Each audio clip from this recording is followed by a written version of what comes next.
Hey guys, and welcome to the video. Like and subscribe. In this video, recorded during Dragonflight, we're going to be looking through each faction, which one you should join, the reasons for joining, and the utility and usefulness of factions in the modern expansion.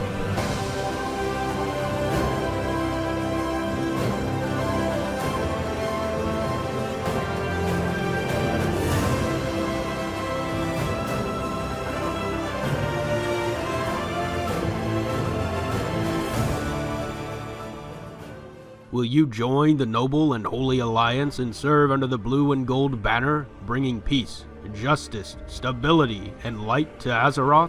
Or perhaps you'll serve under the shadowy banner of the Horde, a conglomerate of outcasts and underdogs trying to carve out and shape a future of peace for their people. Maybe after this video, you'll be able to have more confidence in your choice. First, I want to start off by saying that if you're choosing a faction because you feel it will affect your PvP, battlegrounds, dungeons, raids, or Mythic Plus, that shouldn't really be a concern here.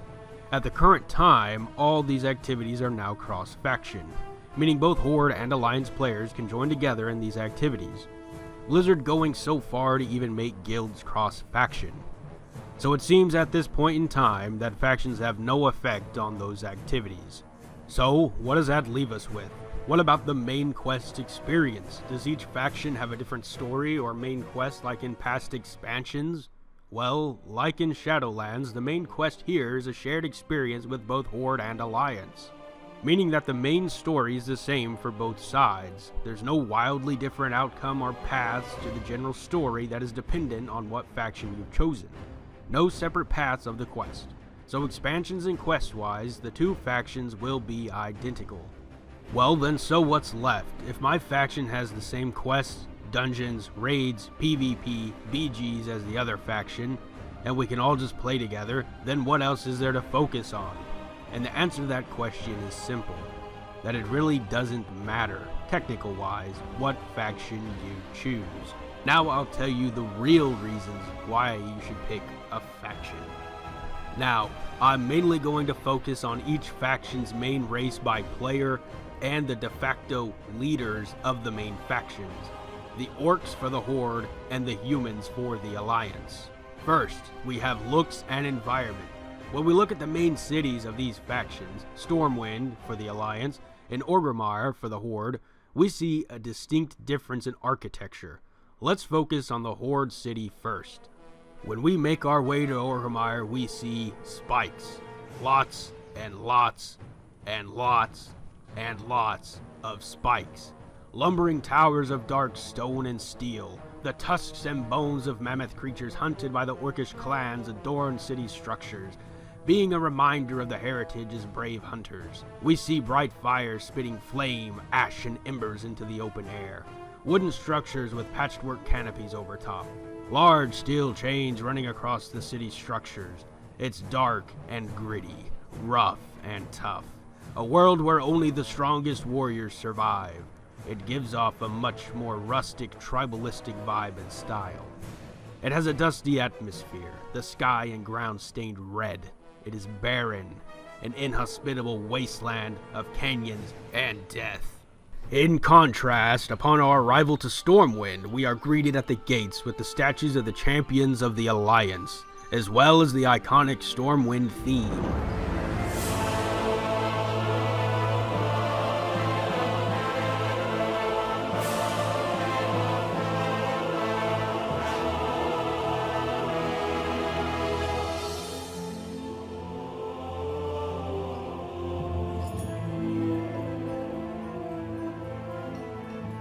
We see massive towers of pristine white stone, monstrous fortresses with banners of the Alliance blowing in the wind, cobblestone streets. The city's littered with trees, lampposts, vendors, merchants, children playing, statues of great kings and warriors and mighty paladins of the light. The atmosphere is clean, welcoming, safe, and majestic.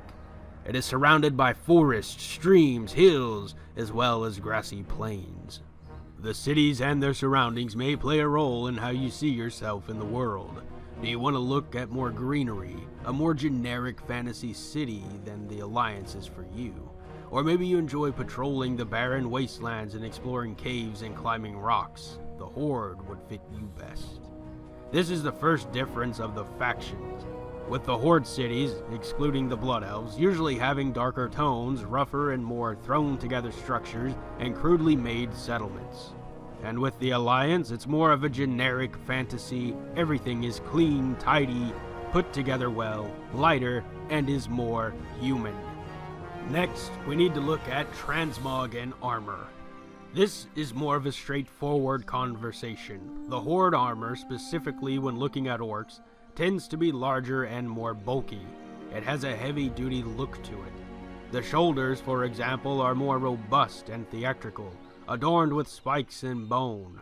When comparing it to the Alliance in human armor, which tends to be more practical looking, generic, round, and well-fitting. Let's look at the heritage armor set for both orc and human to really see the difference.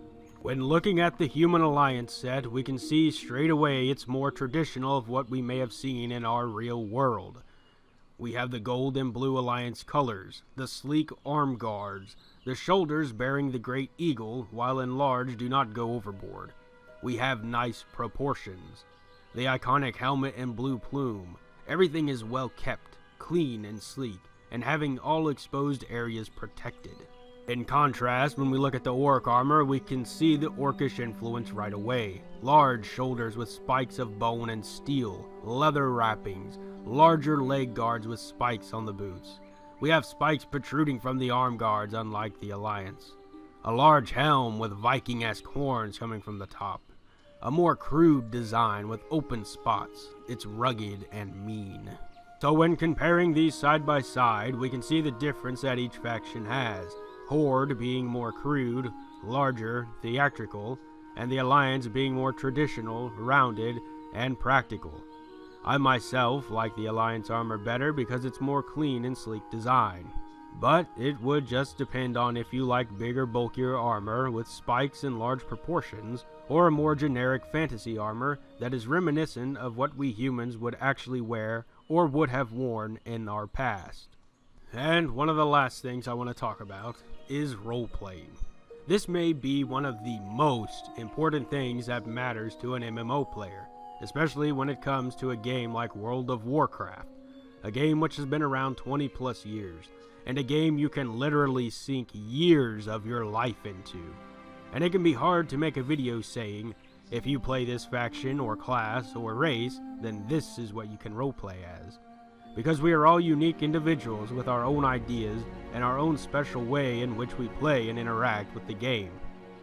I'll give you my honest opinion on why I chose Alliance, why I play Alliance, why I prefer Alliance, and why I'll probably stay Alliance. It's because I like the aesthetic. I like to see and imagine myself in the game. I like to imagine I'm a paladin of the light that brings justice and order to the world, and who vanquishes evil and darkness. Or that I'm a holy priest who heals the sick and mends my comrades in battle.